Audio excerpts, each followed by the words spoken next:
this TSH is secreted by anterior pituitary gland, which is TSH will be taking care of the thyroid gland and its hormone.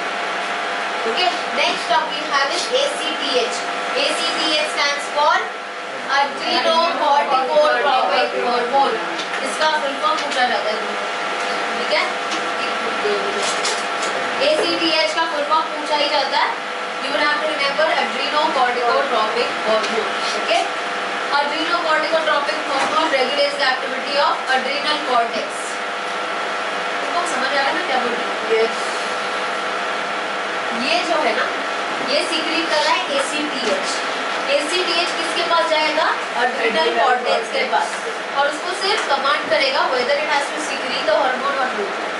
तो सोचो, अगर इसमें कुछ खराबी आ गया तो तुम्हारे बाकी ग्लैंड्स काम नहीं करेंगे ना? Do you understand this? ठीक है? So cortisone का working is related with ACTH, which is secreted by anterior pituitary gland. Next up we have is FSH. FSH तुमको इसमें नहीं है. You just have to remember this. FSH stands for follicle stimulating hormone, and it's also called as gonadotropin. Okay, this is related to the sex hormones that are related with testes and the ovum. इसीलिए ये chapter में तुमको इसका बहुत बड़ा brief नहीं दिया है, but in human reproductive system you will study about this.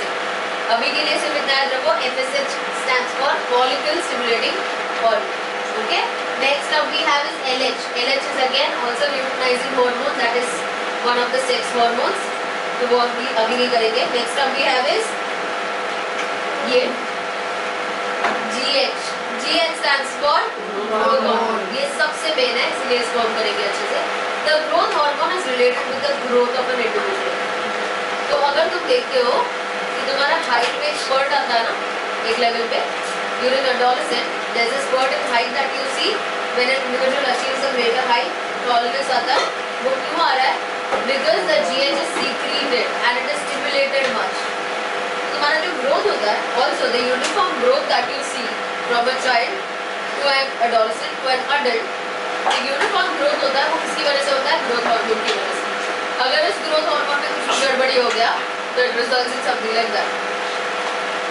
If there is under secretion, listen to me. If there is under secretion of growth hormone, it leads to dwarfism. And if there is over secretion of growth hormone in the body, it leads to gigantism. Easy? समझ आया? The greatest example that you have is the Great Khali. Great Khali को देखा हुआ है? An example of gigantism या acromegaly जिसको बोलते हैं. Okay? There is one female also who is who is very tall. So again, there is gigantism that you can see as an example over there. Okay? I'm reading out something जो यहाँ नहीं दिया. दूसरा है prolactin hormone. ये भी पढ़ेंगे, रुक जाओ. Everybody look on page number 158. ये share किया बुक. 158 जो भी है ये वाला. 152. ग्रोथ हार्मोन क्या लिखा है वो देखो, मैं पढ़ रही हूँ. बहुत इंपॉर्टेंट है, इसलिए I'm reading it out from the textbook and telling you. Listen. The growth hormone GH is essential for the normal growth. It's also called as somatotropin. Please underline that if you have a pencil with you. A favorite MCQ and you tend to miss out this. मैं भी हर बार बोलने में growth hormone ही बोलती हूँ, but कभी-कभी बोला गया होगा कि सोमैटोट्रोपिन है. So this is another name for it. Next up, the deficiency of growth hormone in childhood results in dwarfism. That is, a dwarf, though fully developed, retains body proportions of a child. अरे वो famous है ना कोई? हसबुल्ला. क्या? हसबुल्ला. हाँ भाई. वो सब बिग बॉस कंटेस्टेंट ना? अरे that is different. I don't know. हाँ जो भी है. But ठीक है. So basically, what I was saying, dwarf appearance तुमको समझ में आया? Okay, it's a fully grown individual still has a dwarf appearance, that is due to under secretion of growth hormone. The next up we have is over secretion of childhood will result into gigantism, that is long bones lengthening beyond normal, and human giants up to 2.7 meters in height are produced. तो childhood में अगर वो ज़्यादा secrete हो गया ना तो gigantism हो जाएगा. और gigantism होता क्या है? Basically height increase हो गया, height क्यों increase होगा? क्योंकि बोन्स जो है वो लॉन्ग हो जाते हैं. तुम्हारे बोन्स की वजह से तुम्हारा हाइट होता ना, अगर वो बोथ बहुत लेंथन हो जाते तो ऑफकोर्स हमारा हाइट बढ़ जाएगा. That is gigantism. And the last one you have is over secretion in the growth of the growth hormone suddenly occurs in adult. Then there is excessive growth of bones in the face, particularly the jaw, and in the hand and feet. The person develops a large nose and thick lips. This is called as acromegaly. अब दोनों में फर्क क्या है? Gigantism में the hormone is secreted in childhood, but acromegaly में adulthood में अगर अचानक से growth hormone produce बहुत ज़्यादा हो जाता है, that leads to several appearance में changes, and that is called as acromegaly. Okay? Easy? तो ये हमारा हो गया anterior pituitary gland. The next we have is posterior pituitary gland. इसमें दो ही दिया हुआ है. Can you see over here? Have a look over here. We have posterior lobe producing two hormones. The first one is called as ADH. That stands for antidiuretic hormone. Antidiuretic hormone. ACTH और ADH में confuse मत हो जाना. समझ आया? ACTH का full form बोलो मुझे देख के. Adrenocorticotropic hormone. वाह, लिखा हुआ है. Adrenocorticotropic hormone, and ADH stands for antidiuretic hormone. Antidiuretic hormone is also called as vasopressin. तो चाहे मैं ADH बोलूँ या चाहे मैं vasopressin बोलूँ, एक ही होता है. What is the function of vasopressin? It constricts the blood vessels with the rise in blood pressure. It also acts on the kidney, increasing the reabsorption of water from the kidney tubules. तो क्या करता है basically? पानी filter होना चाहिए ना, पानी absorb होता है ना किडनी में से, ये रीएब्जॉर्ब करेगा पानी. तो अगर एडीएच सिक्रीशन ज़्यादा बढ़ जाता ना तो तुम्हारा यूरिन प्रोडक्शन कम हो जाता. समझ आया? क्योंकि पानी एब्जॉर्ब हो जाएगा तुम्हारी बॉडी में वापस ही, किडनी उसको फ्लो नहीं करने दे रहा है बाहर, यूरिन फॉर्मेशन नहीं करने दे रहा है. तो अगर एडीएच ज़्यादा हो गया तुम्हारी बॉडी में तो तुम्हारा यूरिन प्रोडक्शन कम हो जाएगा. ओके? ऑल्सो अगर यूरिन प्रोडक्शन कम हो रहा है उसके साथ साथ ब्लड प्रेशर बढ़ जाएगा. हॉर्मोन्स का अगर एक भी यहाँ वहाँ हो गया तो तुम्हारी बॉडी का वार्ड लग जाएगा. Simple language. Next up we have is deficiency of ADH causes diabetes insipidus. Diabetes insipidus is a form of diabetes which is also called as water diabetes. In water diabetes, the urination is frequent and copious, resulting in the loss of water from the body, and the person becomes thirsty. तो अगर deficiency हो गया, मैंने तुमको बताया वो उल्टा बताया ना कि ADH अगर ज़्यादा हो गया तो यूरिन प्रोडक्शन कम हो जाएगा. बट सोचो अगर डेफिशिएंसी हो गया तो यूरिन प्रोडक्शन ज़्यादा हो जाएगा. और अगर यूरिन प्रोडक्शन ज़्यादा हो गया तो तुम्हारी बॉडी से पानी बाहर जा रहा है, तो यूरिन प्रोडक्शन ज़्यादा होने की वजह से तुमको थर्स्ट बहुत लगेगी. And that is one of the major symptom of diabetes. Frequent hunger, frequent thirst, and frequent urination are the three major symptoms of diabetes. If at all you are suffering from these three, it's a good time to get yourself checked. इसको बोलते हैं polyphagia, polyuria, and polycythemia. ये तीन. Okay, so water diabetes is one such thing. The next we have is oxytocin. किधर गया? Oxytocin. Oxytocin मत बोल देना उसको. I have checked paper which is written oxytocin. गड़बड़ हो गया वो पूरा बहुत. किधर गया? कट गया वो. ठीक है? We have oxytocin. This oxytocin will stimulate, और ये पूछा जाता है, बड़ा मजेदार क्वेश्चन है ये. फंक्शन ऑफ ऑक्सीटोसिन तुम्हें यही नहीं पढ़ते.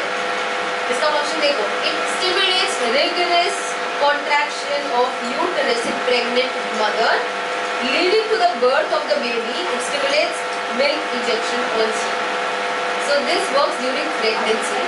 Pregnancy के टाइम तुमको इतना पता होना चाहिए. The fetus is present where? In the womb, or as I can say the uterus. So at the time of the delivery, when the pregnancy or the gestation period is over, तब क्या होता है कि uterus से वो बाहर जाना चाहिए fetus. वो कैसे बाहर जाएगा? In the case of normal delivery, it is the uterus wall that will push the fetus down, so that it can be pushed towards the cervix से vagina, and vagina से वो fetus बाहर आ जाएगा. So this contraction that happens, वो contraction कौन करता है stimulate? It is the oxytocin. And once the childbirth has happened, after that the milk production has to happen. So the milk production in the mammary glands is also stimulated because of the oxytocin. There was an image if you saw. Let's have a look at the image. इसमें आएंगे negative feedback पे वापस, ठीक है? या तो ये पढ़ लो। ऑक्सीटोसिन समझ आया सबको? क्या मैंने तुमको ये बताया था नेगेटिव फीडबैक? मैंने मेरा एग्जांपल दिया था ना, if you say that I am worse at what I am doing, I have to do opposite of what I am doing to get myself better. तो नेगेटिव फीडबैक क्या करता है? जो भी फीडबैक देता है उसका अपोजिट करेगा। सुनो क्या था ये, नॉर्मल लेवल दिख रहा है तुमको यहाँ पे और वहाँ पे, ठीक है? अगर ग्लूकोज इंक्रीज होगा तो पैंक्रियाज इंसुलिन रिलीज करके ग्लूकोज को ग्लाइकोजन में कन्वर्ट कर उसको नीचे लाएगा। अपोजिट हुआ ना, ग्लूकोज बढ़ा हुआ था, मुझे उसको नीचे लाना।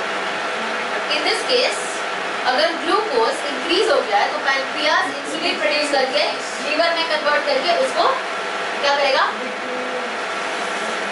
ग्लूकोज डिक्रीज हुआ है ना, मैंने क्या बोल दिया? ऊपर वाला सही है, आपने ग्लूकोज को इंक्रीज, हां सॉरी, और तो इधर रॉन्ग लिखा है, ये रॉन्ग लिखा है। हाँ इंसुलिन स्टॉप लिखा है, राइट। इंसुलिन स्टॉप होगा और क्या रिलीज होगा? ये कौन करेगा? Beta cells will stop producing insulin, उसकी जगह पे कौन सा करेगा? अल्फा सेल क्या रिलीज करेगा? वो क्या करेगा? ग्लाइकोजन को ग्लूकोज में कन्वर्ट करके वापस ब्लड स्ट्रीम में फेंक देगा। So this is a classic example of negative feedback and here comes your positive feedback. If you are able to see, this is the uterus wall. This region is the cervix. ये region दिख रहा है? तो now what is happening? See, positive feedback mechanism. This is a classic example of positive feedback mechanism. क्या हो रहा है देखो? आ जाइए. आइए. The first one. The head of the baby pushes against the cervix. This is the cervix. Okay. At the end of the gestation period, the baby is inverted. So the head is near to the cervix. ठीक है? पहले ऐसा होता है, पर जैसे जैसे gestation का period, gestation age in the pregnancy period is over, तो बेबी पूरा इन्वर्ट हो जाता है। The head reaches to the cervix, और सर्विक्स पे ये क्या होता है? इसका head will be pushing on to the service of the cervix. तो इसकी वजह से क्या होगा? The nerve impulses from the cervix transmitted to brain. यहाँ पे जो नर्व्स होंगे वो मैसेज किसको देंगे? ब्रेन को देंगे, ठीक है? अब ब्रेन क्या करेगा? ब्रेन के पास है pituitary gland, I hope you remember. So the pituitary gland will start secreting oxytocin. जैसे ऑक्सीटोसिन रिलीज होगा, ऑक्सीटोसिन ब्लड में यूट्रस की तरफ जाएगा और यूट्रस वॉल्स को वो क्या करेगा? कॉन्ट्रैक्शन देगा। सो वहाँ का जो वॉल है ऊपर का, they will push the baby down. You understand this? अब सुनो क्या हो रहा है वापस। जैसे ये पुश करेगा तो ये वापस इसको यहाँ पे सर्विक्स पे पुश होगा। With one push, again this will keep on going ahead and ahead, and that's why rigorous contractions से the baby is delivered out of the cervix and the vagina. Is this easy for you all? ठीक है? तो ये होता है positive feedback mechanism. क्यों? क्योंकि एक बार जो हुआ वही बार-बार हो रहा है। When the baby's head was pushing the cervix, it started releasing oxytocin. वापस वो contraction किया, वापस contraction की वजह से वापस push हुआ, वापस वो contraction में चला गया। So it is the same thing that is happening. If you tell me I teach well, तो मैं वही तुम्हें repeat करूँगी। But अगर तुम मुझे बोलोगे कि it's not good, तो I have to do opposite. Negative and positive feedback. This is given in your book. This is nothing extra. And with this we complete the chapter. Thank you so much. Fan भी सुनो बैठे रहो जैसे हो। Fan क्या बोला था मुझे? हाँ सुनो पैंक्रियाज में I told you something about delta cells. तुम्हारे पास है shameless. Pancreas में delta cells है. The delta cells secrete a hormone that is called as somatotropin. Please search that and then we are over. Somatotropin. Somatostatin. देखो है लिया हुआ है. Somatostatin सिर्फ vaguely याद रखो कि किसने बोला था. डेल्टा सेल्स सीक्रेट सोमैटोस्टैटिन, उनको उसका काम नहीं है, तुम्हारे सिलेबस में उसका काम नहीं है, ठीक है? Thank you so much, you have behaved really wonderful.